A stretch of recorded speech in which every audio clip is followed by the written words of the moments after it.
got Ron and Kirsten here for this week's edition of Ask Ron. So our first question is from Dwight Glasgow in Snellville, Georgia. Hey, Dwight. And he says, Ron, the more I network, the more lists I get on from other investors. Over the last 2 weeks, I've been receiving bulk packages, but I'm not sure how to go about evaluating them. Some say they can be cherry-picked, and others say you cannot. Do you teach much on how to address bulk packages? I'd like to learn more. Well, Dwight, I don't have it in my curriculum to teach it because, frankly, it applies to so few people and probably not even applicable to you, to be honest with you. The problem with bulk packages is if you're buying them directly from the institution that owns the bulk, there is no due diligence. In fact, they expect you to write a check within a day or two, and you don't have time to do any. The good news is that the price is so cheap that it doesn't matter. If some of the houses aren't even on the land anymore, it doesn't matter. Bad news is you're going to have a serious contact into the inside in order to even get a shot at that package with a massive proof of funds and probably a lot of other qualifications before they'll even discuss it with you. What happens is a lot of these type of buyers will then resell that package after they cherry pick whatever they want out of it, or in fact may resell the entire package as is for a pretty good profit. And sometimes these packages go down 2, 3, 4 levels, and that's probably where you're getting it at. By the time you get it, in my experience, usually all that's left is the junk because the rest has been picked out of it. So if you're approached with a package, the first question I'd want to ask is, do I have to buy the whole thing? What are the restrictions? And if you've got 30 days to close and time to do your due diligence and any way left out, I can promise you you're at the bottom of that line, because that's just now how bulk packages are done. Doesn't mean there's not still good deals on there. There probably are. But if you've got to buy the whole package, then you want to be real careful, because to do that, when you're at the bottom of the line without a chance to do your due diligence, is likely going to lead to disaster. Some of these packages are sold without even clear title. Some of them are delivered with quitclaim deeds. Some of them are sold with taxes still owed on them and city liens for boarding them up or cleaning up the yards or whatever. You just don't know what you're getting unless you have time to do the due diligence. And if you're paying anywhere near the same price for this package by the piece that you could buy them for by the piece, then why buy the package? So the only reason to buy a package is if you're really, really getting a killer deal. And I don't know what else to tell you without actually looking at the packages you're looking at. If you happen to come to one of my events, bring the package with you with all the financial information on it, and I'll sit down with you and take a look and give you my opinion on what I think you should do, if anything, from there. That was a short answer. All right. So this is from Steve Counts from Springfield, Missouri, and it's a little bit of a deal. So the asking price is $115K. Okay. The mortgage is $135K. Ooh, upside down. All right. The PITI is $569. It's behind on payments $2,800. Okay. USDA seller says loan is subsidized by USDA because they are seniors on Social Security. Interest rate is 1%. True payment should be about $900 according to seller. It's vacant, and the USDA contact has recommended a short sale. My question is, could the back payments be made up and the loan be assumed, or because of the special subsidized considerations, is this a no-no for Sandwich or Axe? Okay. Have reached out to somebody, and he is checking. What are your thoughts? Well, here's the thoughts. Number one, you didn't really tell me the R, so I don't know if it's overfinanced or not. You told me the loan and the asking. So there is a deal there, but when you mention the word assume, I'm going to jump through this camera and come out there and smack you. You don't assume any kind of a loan. You, however, may take it over subject to, then no problem at all. The fact that it's a USDA loan does not concern me. They can call the loan due, but so can any lender you take over and let the debt subject to. My objective on this one would be to put it under contract to buy it subject to for the loan balance. And then I'd take it out into the marketplace and see what the market would bear. You're probably going to wind up assigning the contract to someone else who'll give you $5,000 to $10,000 to take over your position, and frankly just deed it to them subject to. You buy it subject, you agree to buy it subject to, and then you assign that contract. So your buyer is buying it directly from your seller. A short sale in this case is probably not going to happen because it's overfinanced and there's one mortgage on it and it's in good condition. The discount would have to be so drastic that I doubt you would want to, that you'll ever get it down to where you'd want to pay cash for it. As to making up the payments, they have to be made up. when and only when you find a tenant buyer that will give you enough money to make them up and still have enough profit left for you to even want to get involved in the deal. So truthfully, if you can't get $10,000 out of this thing, out of the marketplace, of which $2,800 has to be taken out to bring up the payment, unless you can get the seller to pay part or all of it, then this deal is not worth doing because the payments are behind. But you don't know till you try. So what have you got to lose by putting it under contract to buy it subject to, take it into the marketplace and see what the market will bring you? Try it for 30 days, and if you don't get any takers, then just tell the seller that you can't do anything with it, unless you want to go the short sale route. But I'm telling you right now, that's probably a waste of your time. There's a deal there, maybe, but only if the market says they'll pay money to get into the house, and they usually do. You know, just never know till you try it. You got nothing to lose, incidentally. You don't put any money into the house. You're certainly not going to come out of pocket to make up those payments, and you're not going to close on it unless you find the tenant buyer or the buyer to take over your contract. So our next question is from Curtis Cunningham in Toledo, Ohio. Hey, Curtis. He says, "Hi, Ron. I know it's been a while since you did the Learning Planet show. I think the last one aired in 2011.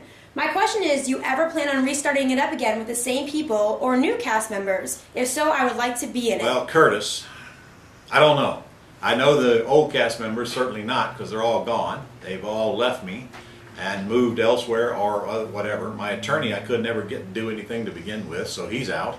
The other two did a deal, but in fact I think one of them we showed it on the film.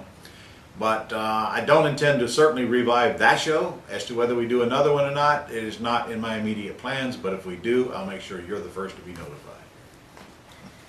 All right, so now we've got Brad Whitaker from Smyrna, Georgia. Hey, Brad.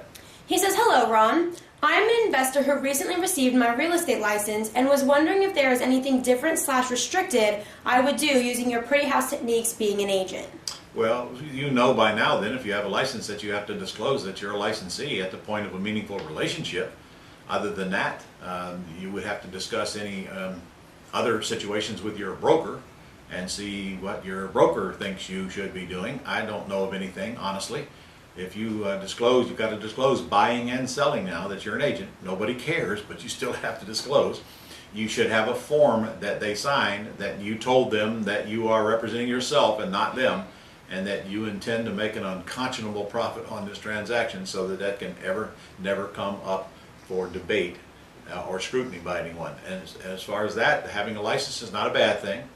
Get you the keys to the vacant houses that are get you in the REOs.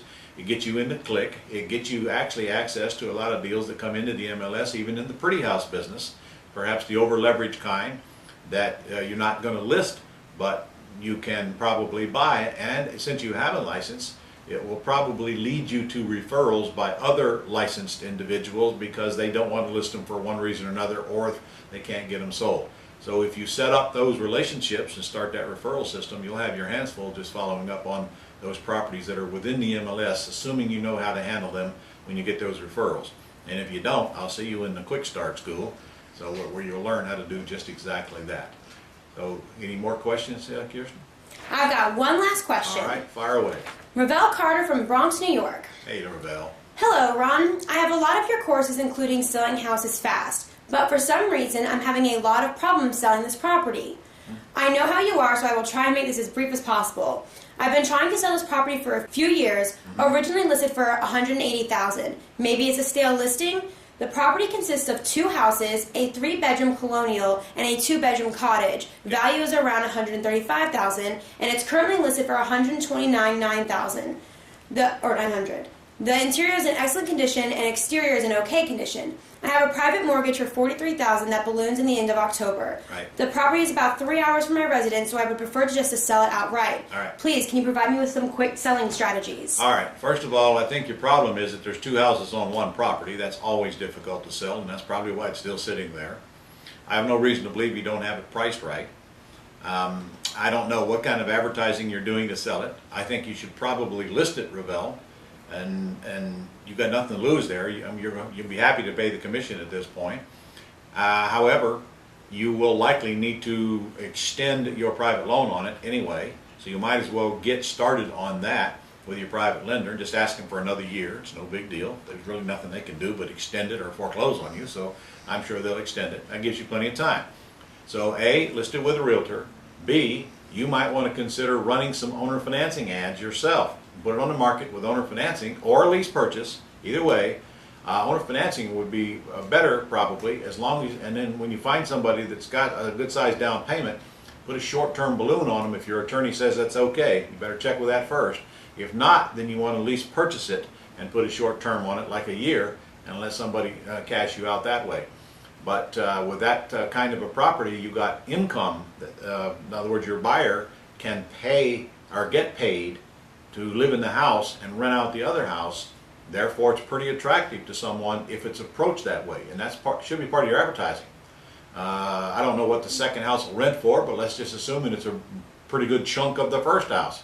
You should find that out.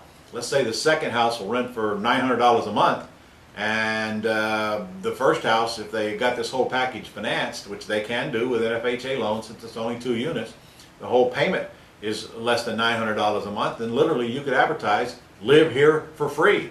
Let the rent cover your payment. And that's certainly going to be attractive to a lot of your buyers. But of course, you've got to get that message out there or they won't know that.